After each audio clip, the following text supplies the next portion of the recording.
Hi friends, summer వచ్చిందంటే first of all మనకు వచ్చే కాయ ఫస్ట్ ఆఫ్ ఆల్ పండు మ్యాంగో. ఆ మ్యాంగోని ఎలా తినాలంటే మంచిగా కడుక్కొని కట్ చేసుకొని దానిపైన ఇంత మంచి ఉప్పు కారం చల్లుకొని తింటే ఉంటుంది కాక వేరే లెవెల్ అనుకో. నేను ఇది కట్ చేస్తుంటే మా పాప ఏం చేస్తుంది అనుకున్నాను, వాటర్ మిలన్ కట్ చేసి ఇచ్చేసా. మార్నింగ్ వాటర్ మిలన్ కట్ చేసి ఇస్తే తను ఏం చేసి వాటర్ మిలన్ తింటుంది. డాడీ ఇది కూడా తినిపెట్టా అని అంటే, వద్దు డాడీ నేను తినాను, పులుపు ఉంటుంది అని చెప్పేసి అంటుంది. తినాలి కదా బేట, బాగుంటుంది బేట టేస్ట్ అని చెప్పాను. ఒక నవ్వు నవ్వేసింది, మంచి స్మైల్.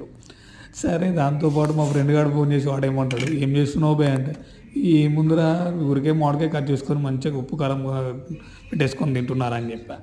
నాకు లేదా బే అని చెప్పేసి, నీకు కావాలంటే ఒక ఫుల్ బాటిల్ తెచ్చుకో అయితే మ్యాంగో ఇస్తా అని అంటే, అరే అబ్బా ఇంద్రబాబు అన్నాడు. ఓకేనా, మీరు కూడా ట్రై చేయండి, చాలా బాగుంటుంది. సబ్స్క్రైబ్ చేసుకోండి బ్రదర్ ప్లీజ్.